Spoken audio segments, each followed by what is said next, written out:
நாம எல்லாரும் பவர் கட்னு புலம்புறோம். ஒரு 2 மணி நேரம் கரண்ட் இல்லைன்னா எந்த வேலையும் ஓட மாட்டேங்குது. இந்த உலகம் எந்த அளவுக்கு மின்சாரத்தோட பின்னி பிணைஞ்சிருக்கு அப்படின்னு புரிஞ்சுக்கிறதுக்கு பூமிக்கு மேல ஒரு டாப் ஆங்கிள் ஷாட் வச்சு பார்த்தாக்க ஒட்டுமொத்த உலகமும் மின்சாரத்தால மட்டும்தான் உயிரோட இருக்குது. மின்சாரம் தான் அந்த பூமி ஒரு உடம்பு அப்படின்னா அதுல ஓடுற உயிர்னா அது மின்சாரம் தான். அந்த அளவுக்கு மின்சாரத்தோட அந்த உலகம் கனெக்ட் ஆயிருக்கு அப்படிங்கிறத புரிஞ்சுக்கலாம். பட் ஒரு 200 வருஷத்துக்கு முன்னாடி இந்த பூமியில எப்படி மனுஷங்க மின்சாரம் இல்லாம உயிர் வாழ்ந்திருப்பாங்க? எப்படி இருட்ட தப்பிக்கிறதுக்கு அந்த காலகட்டத்தில் மனுஷன் என்னதான் பண்ணான்? இதெல்லாம் ஒரு மேட்டரா? மண்ணெண்ணெய் விளக்கு ஏற்றி வச்சு வெளிச்சத்தை அதுலேருந்து எடுத்திருப்பாங்க அப்படின்னு ஈஸியாக பதில் சொல்லலாம். மண்ணெண்ணெய் விளக்கெல்லாம் கச்சா எண்ணெய் கண்டுபிடிச்ச பிறகு தானே கெரசின்லாம், அதுக்கு பிறகு தானே அந்த விளக்கெல்லாம். அதுக்கு முன்னாடி மனுஷன் வெளிச்சத்தை அடையிறதுக்கு என்ன பண்ணான் அப்படின்னா, அமெரிக்காவில் 3 லட்சம் திமிங்கிலங்களை வேட்டையாடினாங்க, கொன்னாங்க. வெளிச்சம் கொண்டு வர்றதுக்கும் திமிங்கிலத்தை வேட்டையாடுறதுக்கும் என்ன சம்பந்தம் அப்படின்னா சம்பந்தம் இருக்கு. ஒரு காலகட்டத்தில் திமிங்கிலங்களை வேட்டையாடுறது ஒரு பெரிய கார்ப்பரேட் பிஸ்னஸாவே அமெரிக்காவில் நடந்திருக்குது. அதுக்காக கார்ப்பரேட் நிறுவனங்களே அங்கே இயங்கி இருக்குது. அந்த வரலாற்றை பற்றி தான் இந்த வீடியோவில் பார்க்க போகிறோம். வெல்கம் டு பிடி ரிப்போர்ட்ஸ். நான் உங்கள் பாரதி தம்பி.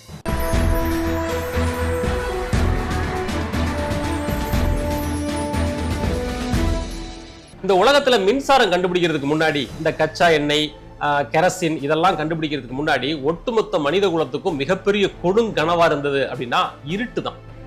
இப்போ நம்ம மின்சாரம் இருக்கு, எந்நேரம் இந்த லைட் எரியுது, இந்த லைட் எரியுது, உலகம் முழுக்க லைட்டா இருக்கு, மின்சாரமா இருக்கு, இதோட இம்பார்ட்டன்ஸ் நமக்கு புரியல.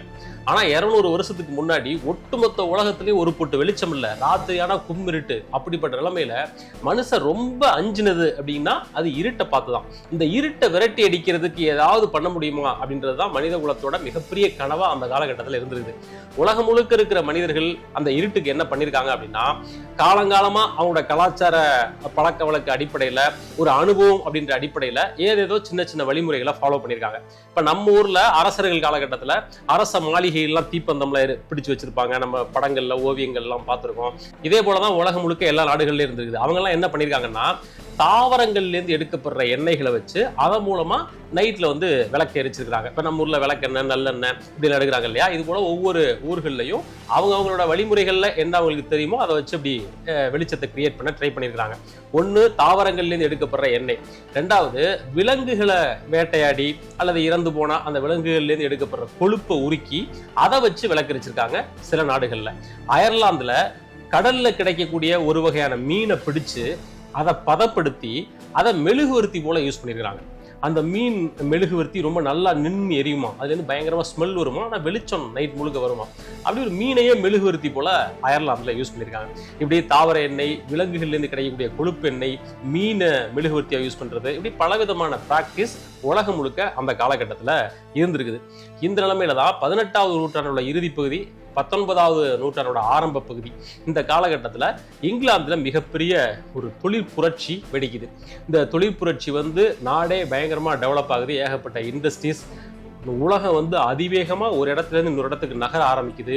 புதிய புதிய தொழிற்சாலைகள், புதிய இண்டஸ்ட்ரீஸ் எல்லாம் வளர ஆரம்பிக்குது. நகரங்களோட சைஸ் நினைச்சதை விடவும் அதிகமாக வளருது.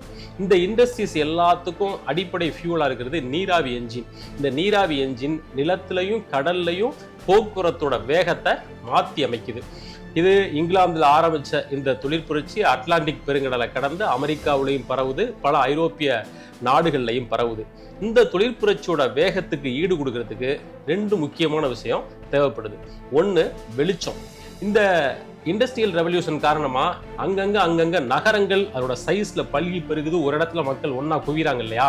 இந்த பிரம்மாண்டமான மக்கள் திரளுக்கு வெளிச்சம் கொடுக்கறதுக்கு ஒரு ஃபியூவல் இவங்களுக்கு தேவைப்படுது. அந்த கொழுப்பு எண்ணெயில வரக்கூடிய வெளிச்சமோ அல்லது தாவர எண்ணெயில வரக்கூடிய வெளிச்சமோ போதுமானதா இல்லை, வேறொரு புதிய வெளிச்சம் அவங்களுக்கு தேவைப்படுது. 2வது, இந்த தொழிற்புரட்சியில இயங்கக்கூடிய அந்த இயந்திரங்கள் இருக்கு இல்லையா?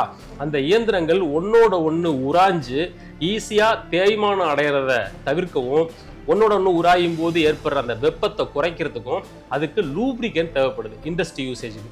ஒரு பக்கம் வெளிச்சம் தேவை மக்களுக்கு, இன்னொரு பக்கம் இண்டஸ்ட்ரி ரன் ஆகிறதுக்கு லூப்ரிகன்ட் தேவை.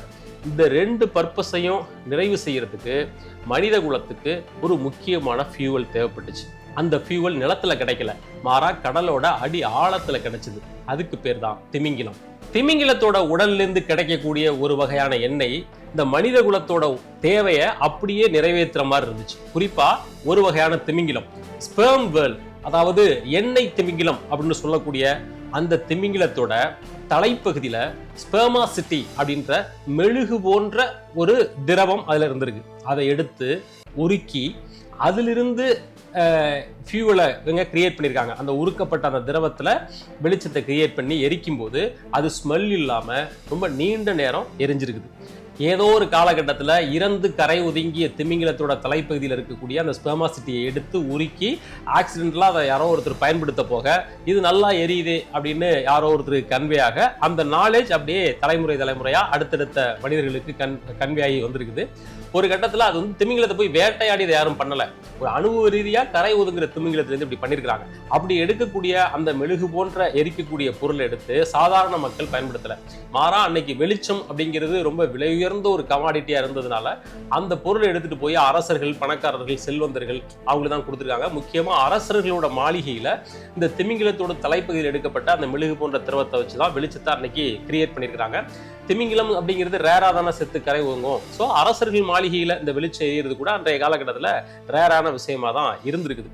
இந்த நிலைமையில இந்த அறிவு அப்படியே தலைமுறையா அடுத்தடுத்த தலைமுறைக்கு கன்வே ஆகி ஒரு கட்டத்துல திமிங்கிலம் எப்பயாவது செத்து கரை ஒதுங்காதா அப்படின்னு ஏங்க ஆரம்பிச்சாங்க. ஒரு கட்டத்துல இது வேட்டையாக மாற ஆரம்பிச்சது. வேட்டைக்கு போய் திமிங்கிலத்தை கொன்று அதோட தலைப்பகுதியில் இருக்கக்கூடிய அந்த மெழுகு போன்ற எரியக்கூடிய திரவத்தை எடுத்து உருக்கி அதுல இருந்து வெளிச்சத்தை கிரியேட் பண்ண ஆரம்பிச்சாங்க. அந்த ஸ்பெர்மாசிட்டி அப்படிங்கிறது தலையில இருக்கக்கூடிய அந்த மெழுகு போன்ற பொருள் தான். மாறா திமிங்கிலத்தோட மற்ற உடல் பாகங்கள்லையும் ஏராளமான கொழுப்பு இருக்கு. அந்த கொழுப்பு எடுத்து உருக்கி அதை மற்ற சின்ன சின்ன வெளிச்சம் எரிக்கிறது, அப்புறம் லூப்ரிகன் போல பயன்படுத்துறது, அப்புறம் சோப்பு, வார்னிஷ் இந்த மாதிரியான மற்ற பொருள்களை தயாரிக்கிறதுக்கு பயன்படுத்துறது அப்படின்னு திமிங்கிலத்தோட உடல் பாகங்கள் இன்னைக்கு கச்சா எண்ணெய் எதுக்கெல்லாம் பயன்படுத்தப்படுதோ அது எல்லாத்துக்கும் அன்னைக்கு பயன்படுத்திருக்கிறாங்க. சொல்ல போனா திமிங்கிலம் அப்படிங்கிறது கடலுக்குள்ள மிதக்கிற ஒரு கச்சா எண்ணெய் குடோன் போல அன்றைய காலகட்டத்தில் பார்க்கப்பட்டிருக்கு. இதன் காரணமா மக்கள் திமிங்கிலங்களை தேடி தேடி வேட்டையாட ஆரம்பிச்சாங்க. அமெரிக்காவோட மசாசூட்ஸ் மாநிலத்தில் இருக்கக்கூடிய நாண்டகெட் மற்றும் நியூ பெட்ஃபோர்ட் அப்படின்ற துறைமுகங்கள் இந்த தொழிலோட உலகளாவிய தலைநகரங்கள் போல மாற ஆரம்பிச்சது. இந்த துறைமுகங்கள்ல இருந்து ஏராளமான படகுகள் திமிங்கில வேட்டைக்காக அட்லாண்டிக் பெருங்கடல்ல இறங்க ஆரம்பிச்சது. கடலுக்குள்ள போய் வாரக்கணக்கில், மாசக்கணக்கில், சில இடங்கள்ல வருஷக்கணக்கில் கூட ஆழ்கடல்ல போய் தங்கியிருந்து திமிங்கிலங்களை பிடிச்சு வேட்டையாடி இவங்களுக்கு தேவையான அந்த கொழுப்பு எண்ணெய் எடுத்து கரைக்கு கொண்டு வந்தாங்க. இப்படி அமெரிக்காவில் இந்த திமிங்கில வேட்டை அப்படிங்கிறது மிகப்பெரிய இண்டஸ்ட்ரியாவே மாற ஆரம்பிச்சிருது. கடலின் தங்கம் அப்படின்னு இந்த திமிங்கிலங்களை சொல்ல ஆரம்பிச்சாங்க. அமெரிக்காவுடைய பிரதானமான தொழில்களில் ஒன்னா இந்த இண்டஸ்ட்ரி வளர ஆரம்பிச்சது. ஆனா அந்த திமிங்கில வேட்டை அப்படிங்கிறது அவ்வளவு எளிதா நடக்கல. இவ்வளவு பெரிய இண்டஸ்ட்ரியா அது வளருது அப்படின்னாக்க அதற்கு பின்னாடி அந்த திமிங்கில வேட்டை எப்படி நடந்துச்சு அப்படிங்கிறதையும் நம்ம தெரிஞ்சுக்கணும். 19வது நூற்றாண்டோட மத்திய பகுதியில் இந்த திமிங்கில வேட்டை அமெரிக்காவில் ஒரு உச்சத்தில் இருந்துச்சு. நியூ பெட்ஃபோர்ட், நாண்டகெட் துறைமுகங்கள்ல ஏராளமான கப்பல்கள் இந்த திமிங்கில வேட்டைக்காகவே ஸ்பெஷலா அங்கிருந்து கிளம்பினுச்சு. அது ஒரு கட்டத்தில் இந்த 2 துறைமுகங்கள்லையும் சேர்த்து 329 கப்பல்கள் திமிங்கில வேட்டைக்காக மட்டுமே இருந்துச்சு. 329 கப்பல் அப்படிங்கிறது அதோட பிரம்மாண்டத்தை கற்பனை பண்ணி பாருங்க. மிகப்பெரிய எண்ணிக்கை கடல்ல அவ்வளவு அதிகமான கப்பல்கள் திமிங்கில வேட்டைக்காக மட்டுமே அன்னைக்கு பயன்படுத்தப்பட்டுச்சு. ஒரு திமிங்கில வேட்டைக்காக கப்பல் கிளம்புது அப்படின்னா அது ஒரு சாதாரண செயலா இருக்காது. மீன் பிடிக்க போறது போல கிடையாது. திமிங்கில வேட்டைக்கு போறது அனுபவம் மிக்க மாலுமிகள் 30-40 பேர் ஒரு கப்பல்ல கிளம்பி அண்டார்டிக் பெருங்கடல்ல போவாங்க. அங்கிருந்து கிளம்பி ஒரு வாரம், ஒரு மாசம், சில நேரங்கள்ல 2 வருடங்கள், 3 வருடங்கள் கூட கடலுக்குள்ளேயே அவங்க சுத்துவாங்க. திமிங்கிலம் அப்படிங்கிறது எங்கேயோ ஒரு இடத்துல இருக்கக்கூடிய ஒரு உயிரினம், நினைச்ச இடத்துல எல்லாம் அது இருக்காது. ஸோ திமிங்கிலத்தை முதல்ல கண்டுபிடிக்கிறது தான் அவங்களுடைய முதல் பணி. அப்படி கடல்ல போயிட்டு இருக்கும்போது தூரத்துல திமிங்கிலம் மூச்சு விடும் இல்லையா, நம்ம டிஸ்கவரி சேனல் எல்லாம் பார்த்துருப்போம். திமிங்கிலம் மூச்சு விடும்போது அலை போல அப்படி மேல பீச்சி அடிக்கும் கடல்ல தண்ணீர். அதை பார்த்துட்டு தான் அந்த இடத்துல திமிங்கிலம் இருக்கு அப்படிங்கிறத இவங்க ஃபைண்ட் அவுட் பண்ணுவாங்களாம். அப்படி ஃபைண்ட் அவுட் பண்ண பிறகு இவங்களுடைய கப்பல் அந்த திமிங்கிலம் இருக்கக்கூடிய இடத்தை நோக்கி போகும். அப்படி பக்கத்துல போன பிறகு அதை வேட்டையாடுறதுக்கு ஒரு சிலர் சிறிய படகுல கீழே இறங்குறாங்க, இதுல கடல்ல இறங்குறாங்க. இப்ப அந்த திமிங்கிலத்தை நோக்கி போய் ஈட்டியால அதெல்லாம் குத்துறாங்க. திமிங்கலம் சும்மா இருக்குமா? உடம்ப சிலுப்பும், அந்த அந்த படகையை அப்படியே தலைகீழா புரட்டி போடும். வாளால் ஒரு சிலுப்புனுச்சுன்னா இவங்க போகிற படகெல்லாம் சுக்கு நீராக உடஞ்சு போகலாம். இது எல்லா சாத்தியங்களும் உண்டு. இது எல்லாத்தையும் எதிர்பார்த்தா அவங்க வர்றாங்க. அதனால தான் அனுபவம் உள்ள மாலுமிகள் இந்த வேலைக்கு வர்றாங்க. சின்ன படகுல போய் அதை ஈட்டியால் குத்தும் போது அந்த திமிங்கலம் வாளால் சுருட்டி அந்த படகை விசிறி விடுறதுக்கான வாய்ப்புகள் அதிகம். அப்படி விசிறி விடும்போது படகு கவிழலாம், என்ன வேணாலும் நடக்கலாம். அதையெல்லாம் தாண்டி ஈட்டியால் குத்திட்டாங்க, அதுலேருந்து ரத்தம் குபுகுபுன்னு வெளியேறும், திமிங்கலத்திலேருந்து வெளியேறும். பல கிலோமீட்டர் கணக்குக்கு இந்த படகையும் சேர்த்து அந்த திமிங்கலம் இழுத்துட்டு போகும். போகிற போக்கில் இவங்க கூடவே போகணும். அதோட போக்கில் அதை போக விட்டு அதோட உடம்புல இருந்து அதிகப்படியான ரத்தம் வெளியேறி அது டயர்டாகிற வரைக்கும் இந்த கப்பலும் படகும் அதை ஃபாலோ பண்ணிக்கிட்டே போகும். அப்படி போய் அதை டயர்டாகி மயங்கின பிறகு இன்னும் சில படகுகளில் மேலே இருக்கிறவங்க கீழே இறங்கி எல்லாரும் சேர்ந்து அந்த திமிங்கலத்தை கட்டி இழுத்துட்டு வந்து இந்த கப்பலுக்கு பக்கத்தில் கொண்டு வந்து கட்டி போட்டுருவாங்க. கட்டி போட்டு இந்த கப்பல் இருக்கு இல்லையா, அது வெறுமனே கப்பல் இல்லை, அது மேலே செங்கல் சூளை, அது மிகப்பெரிய இண்டஸ்ட்ரி அதில் இருக்குது. இந்த திமிங்கலத்தை அங்கேயே வச்சு அந்த தலையில் இருக்கிற ஸ்பெர்மாசிட்டி அப்படின்ற மெழுகு போன்ற கொழுப்பு அதை வெட்டி எடுக்கிறது. அப்புறம் அதோட உடலை வெட்டி எடுத்து உடலுக்குள்ள இருக்கிற அந்த கொழுப்பை அந்த கடல்லே வச்சு வெட்டி எடுக்கிறது. எல்லாத்தையும் வெட்டி எடுத்து இந்த கப்பலோட மேல் பகுதியில் இருக்கக்கூடிய அந்த செங்கல் சூளை போன்ற அந்த கொழுப்பை உருக்கக்கூடிய அந்த இயந்திரத்தில் வச்சு கொழுப்பை உருக்கிறது. உருக்கி பீப்பாய்களில் இந்த எண்ணெயை சேகரிக்கிறது. இப்படி ஒரு திமிங்கலத்தை கொன்னாக்க பல நூறு பீப்பாய் எண்ணெயை அதுலேருந்து சேகரிக்கிறாங்க. அது முடிச்சதும் மீதி பார்ட்டை அப்படியே கடலில் விட்டுட்டு அடுத்த திமிங்கல வேட்டைக்கு கிளம்புறாங்க. அந்த காட்சியை அப்படியே கற்பனை பண்ணி பாருங்க. ஆழ்கடல், நடுக்கடல்ல ஒரு பிரம்மாண்டமான கப்பல், அதுல 30-40 மாலுமிகள் ஒரு திமிங்கலத்தை வேட்டையாடி அதை வெட்டி கொழுப்பெடுத்து கரைச்சு பீப்பாயில அதை போட்டு இது எல்லா ப்ராசஸும் ஒரு நடுக்கடல் நடக்குது. இதை முடிச்சுட்டு இந்த மீதி பார்ட்ஸ் எல்லாம் அப்படியே கடலில் கைவிட்டுட்டு இவங்க அடுத்த திமிங்கல வேட்டைக்கு நோக்கி போகிறாங்க. இந்த ப்ராசஸ் ஒட்டுமொத்தமாக ஒரு 3-4 வருஷம் முடிச்சுட்டு ஒரு கப்பல் கரைக்கு வரும்போது ஆயிரக்கணக்கான பீப்பாய்கள் அதில் அந்த எண்ணெய் இருக்கும் அப்படின்னு சொல்கிறாங்க. இந்த தொழில் அமெரிக்காவில் மட்டும் நடக்கல, அமெரிக்காவில் பெரும்பான்மை நடந்துச்சு, பல ஐரோப்பிய நாடுகள்லையும் நடந்துச்சு. இருந்தாலும் அமெரிக்காவில் தான் மோஸ்ட்லி இந்த திமிங்கல வேட்டை அப்படிங்கிறது நடந்துச்சு. அப்படின்றதுனால அதை மையப்படுத்தி தான் பெரும்பாலான டேட்டாக்கள் நமக்கு கிடைக்குது. இந்த தொழில் எவ்வளவு ஆபத்தானது, எப்படி நடுக்கடல்ல போய் திமிங்கலத்தை வேட்டையாடுறாங்க, எவ்வளவு கொடூரமானதா இருக்கு அப்படிங்கிறத பார்த்தோம். இது எந்த அளவுக்கு கொடூரமான தொழிலோ அதே அளவுக்கு லாபகரமான தொழிலாகவும் அன்றைய காலகட்டத்தில் இருந்திருக்குது. அமெரிக்காவை பொறுத்தவரையும் 1850களில் இந்த தொழில் உச்சத்தில் இருந்த காலகட்டத்தில் வருஷத்துக்கு $11 மில்லியன் வருமானம் அவங்க பார்த்துருக்காங்க. இன்றைய மதிப்புக்கு இது பல பில்லியன் டாலர் அளவுக்கு சமம். அதே போல 80% இந்த திமிங்கல வேட்டை கப்பல்கள் அமெரிக்கா கிட்ட தான் இருந்திருக்கு. ஒரு கட்டத்தில் 700 கப்பல்கள், திமிங்கல வேட்டைக்காக மட்டுமே 700 கப்பல்கள் அமெரிக்காவில் ரன் ஆயிருக்குது. பட் எந்த ஒரு சாம்ராஜ்யமும் நிரந்தரம் கிடையாது. இந்த திமிங்கல வேட்டையும் ஒரு கட்டத்தில் முடிவுக்கு வர வேண்டிய நாள் நெருங்கிடுச்சு. அதுக்கு ஒரு சில காரணங்கள் இருக்கு. அதற்கு முதன்மையான முக்கியமான காரணம் கட்டுக்கடங்காத பேராசை காரணமா அமெரிக்கா நடத்தின படுமோசமான திமிங்கல வேட்டை. 700 கப்பல்களை வச்சுக்கிட்டு உலகத்தோட பல பகுதிகளுக்கு போய் கண்ணில் படுற திமிங்கலத்தை எல்லாத்தையும் வேட்டையாடினாங்க இல்லையா, அது ஒரு கட்டத்தில் திமிங்கலங்களை இல்லை அப்படின்னு நிலைமைக்கு கொண்டு போயிடுச்சு.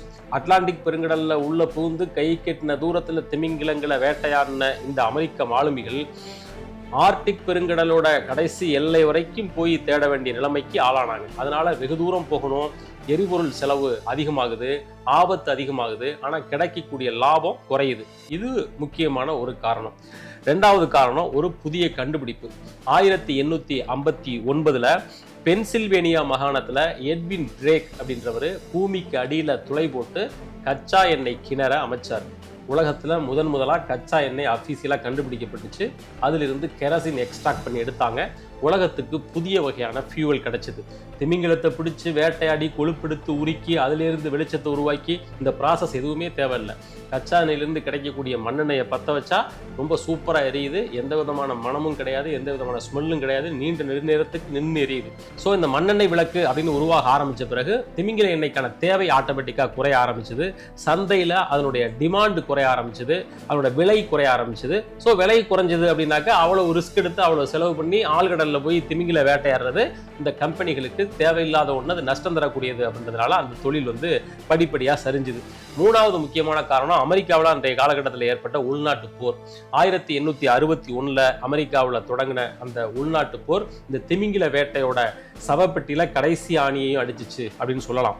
இந்த உள்நாட்டு போரோட ஒரு பகுதியா கடல்ல திமிங்கில வேட்டையில ஈடுபட்டு இருந்த கப்பலுக்கு குறி வச்சு தாக்கப்பட்டுச்சு. அதனாலையும் இந்த தொழில் முடங்கி போறதுக்கு அதுவும் ஒரு காரணமா அமைஞ்சுது. 18 மற்றும் 19வது நூற்றாண்டுல தொடங்கின இந்த திமிங்கில வேட்டை ஒரு நூற்றாண்டு காலம் வரைக்கும் இந்த உலகத்தில் நடந்துச்சு. கிட்டத்தட்ட 100-150 வருஷம் திமிங்கில வேட்டை இந்த உலகத்தில் நடந்துச்சு.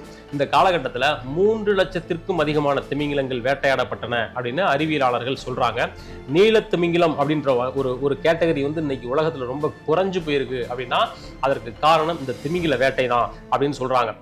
இதுக்கெல்லாம் ஒரு விடிவு காலம் எப்போ பிறந்துச்சுன்னா, நான் ஆல்ரெடி சொன்னது போல கச்சா என்னைக்கு கண்டுபிடிச்சாங்களோ அன்னைக்கு தான் அதுக்கு விடிவு காலம் பிறந்துச்சு. ஒருவேளை பெட்ரோலியம் ப்ராடக்ட்ஸ் முறையாக கண்டுபிடிக்கப்படலை, கச்சா எண்ணெய் பூமியிலேருந்து எடுக்கப்படலை அப்படின்னாக்க இந்த உலகத்தில் திமிங்கிலம் அப்படின்ற ஒரு ஸ்பீசிஸ் இருந்திருக்குமா அப்படின்னு தெரியல. எல்லாத்தையும் சோழியை முடிச்சிருப்பாங்க. அதனால திமிங்கிலம் இன்னைக்கு உயிரோடு இருக்கு அப்படின்னா கச்சா எண்ணெய் அதற்கு முதன்மையான முக்கியமான காரணம். மனிதனோட தேவை, தொழில்நுட்பம், பேராசை இந்த மூணும் காம்போவா ஒன்று சேரும்போது இயற்கை அதுக்கு எவ்வளவு பெரிய விலையை கொடுக்க வேண்டியிருக்கு அப்படின்றது தான் அந்த திமிங்கில வேட்டை பற்றிய செய்தி நமக்கு உணர்த்துகிற உண்மை. இந்த வீடியோ உங்களுக்கு ஒரு புதிய மெசேஜை கன்வே பண்ணியிருக்கோம் அப்படின்னு நம்புறேன். மீண்டும் மற்றும் ஒரு வீடியோவில் சந்திக்கலாம். நன்றி.